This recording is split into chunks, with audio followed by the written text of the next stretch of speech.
దేవుని పరిశుద్ధ నామానికి మహిమ కలుగునుగాక. అనుదిన దైవ కృపా కార్యక్రమం ద్వారా ఈ దినం దేవుని యొక్క మాటలు వింటున్న దేవుని బిడ్డలు ఆత్మీయులైన మీ అందరికీ పేరు పేరున ప్రత్యేకమైన వందనాలు తెలియపరుస్తున్నాం. ఈ దినం ఈ మాటలు వింటున్న మీకు ఆయన ఉన్నతమైన కృప తోడయుండునుగాక. కీర్తనల గ్రంథం 84వ అధ్యాయం 4వ వాక్యంలో, నీ మందిరమందు నివసించువారు ధన్యులు, వారు నిత్యము నిన్ను స్తుతించుదురు అని ఈ వాక్య భాగంలో రాయబడి ఉంది. ఈ లోకంలో వెండి బంగారాల్ని ఆస్తుల్ని అయిన వాళ్ళను సంపాదించుకుంటే చాలు, ఇక మనం ధన్యులమే అనుకుంటూ ఉంటాం. కానీ వాక్యం సెలవిస్తున్న మాట ఏమిటంటే, ఆయన మందిరావరణంలో నిలిచి నివసిస్తే మీరు ధన్యులు అని వాక్యం సెలవిస్తుంది. మందిరావరణంలో ఉన్నప్పుడు మనం ఎలా ఉంటామో అలాంటి బ్రతికే ప్రతి దినము ప్రతి క్షణము కూడా మనం కలిగి జీవించాలి. అప్పుడే మనం ధన్యులంగా మార్చబడతాం, దేవునికి ఇష్టమైన పాత్రలుగా మలచబడతాం. దేవుని మందిరంలో నివసించేవారు ఎలా ధన్యులుగా మార్చబడతారు అంటే, కీర్తనల గ్రంథం 36వ అధ్యాయం 8వ వాక్యంలో, నీ మందిరపు సమృద్ధి వలన వారు సంతృప్తి నిందుచున్నారు అని వ్రాయబడి ఉంది. ఆయన మందిరంలోనే మనకు సమృద్ధి దొరుకుతుంది. సమృద్ధి అంటే ఏది తక్కువ కాకుండా అనుగ్రహించబడుతుంది. ఇది లేదు అనే మాట వినపడకుండా సమస్తము కూడా మనకు అనుగ్రహించబడుతుంది. అది సంతోషమైన, ఆరోగ్యమైన, ఆదరణైన, అది ఏదైనా కూడా సమృద్ధిగా మనకు అనుగ్రహించబడుతుంది. దేవుని మందిరం అనేది ఆయన నివసించే స్థలం, ఆయన దిగివచ్చే స్థలం, ఆయన పాదాలు మోపే స్థలం. మరి ఎవరైతే ఆయన సన్నిధిలో మోకరించి ప్రార్థన చేస్తారో ఆయన ప్రార్థించిన ప్రతి వారికి కూడా సమృద్ధిని అనుగ్రహిస్తాడు.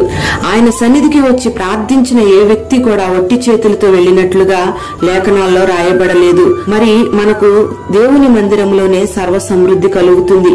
దేవుని మందిరంలో ఉత్తరాలు రాసి దాన్ని పరచి ప్రార్థన చేసిన రాజులు గొప్ప విజయాల్ని చూశారు. ఆయన సన్నిధిలో దుఃఖంతో వచ్చిన వాళ్ళు సంతోషంగా వెళ్లారు. దేవుని మందిరంలోకి వచ్చిన రోగులైనా, బాధలతో వచ్చిన బలహీనులైనా ఎవరైనా సరే స్వస్థత పొందుకొని వారి బాధలకు నివారణ పొందుకొని వెళ్లారు.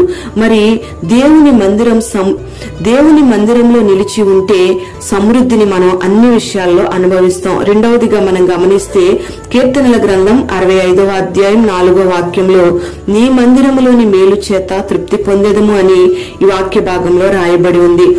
మేలు అంటే ఉద్యోగాలు సంపాదించుకోవడమో, వ్యాపారాలు జరిగించడమో, ఇల్లు కట్టుకోవడమో, కారు కొనుక్కోవడమో ఇవి మాత్రమే కాదు గాని ఈ లోకంలో జీవించే జీవితం కంటే కూడా శ్రేష్టమైన జీవితాన్ని చేయడమే మేలు.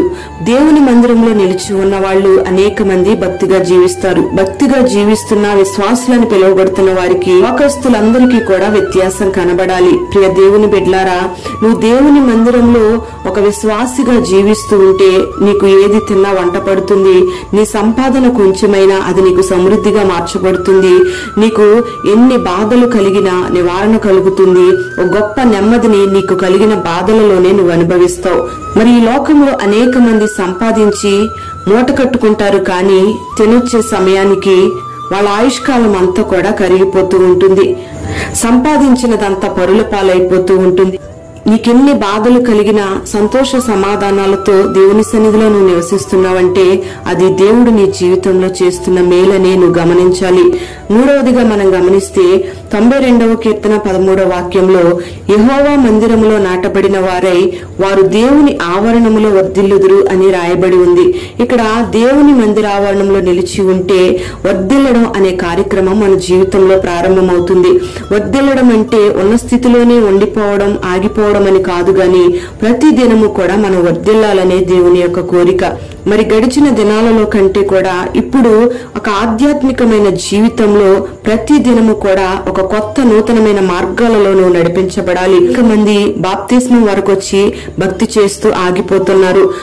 పరిశుద్ధాత్మ అభిషేకాన్ని పొందుకొని అక్కడితో ఆగిపోతున్నారు. ఆత్మ ఫలాలు, కృపావరాలతో నింపబడి ఆగిపోతున్నారు. ఇంకా చేయవలసిన విశ్వాస జీవితాన్ని కొనసాగించలేకపోతున్నారు. దేవుని మందిరావరణంలో నిలిచి ఉన్న నీవు ప్రతి దినము కూడా ఆత్మీయ స్థితిలో వర్ధిల్లుతూ ఉండాలి. మరి నీవు, నీ కుటుంబం దేవుని మందిర ఆవరణంలో నివసిస్తే నిశ్చయముగా మీరు ధన్యులుగా మార్చబడతారు. నిత్యము కూడా దేవునిని మీరు స్తుతించే వారిగా ఉంటారు. మరి ఈ లోకంలో ఉన్న వాటి వైపు చూడకుండా, ఈ లోకంలో కలుగుతున్న వైభవాల వైపు మీరు చూడకుండా దేవుని మందిరావరణంలో నిలిచి దేవుని సన్నిధిలో ఉన్న సమృద్ధిని అనుభవిస్తూ దేవుని సన్నిధిలో ఉన్న మేలులను మీరు పొందుకుంటూ దేవుని మందిరావరణంలో నాటబడి వర్ధిల్లినట్లయితే నిశ్చయముగా మీరు ధన్యులుగా మార్చబడతారు. మరి అటువంటి ధన్యకరమైన జీవితాన్ని దేవుడు నీకు నీ కుటుంబానికి అనుగ్రహించునుగాక. నిత్యము ఆయనను స్తుతించే ప్రజలుగా మీరు నిలిచి ఉందరుగాక. అట్టి భాగ్యాన్ని దేవుడు మీకు అనుగ్రహించునుగాక. ప్రార్థన.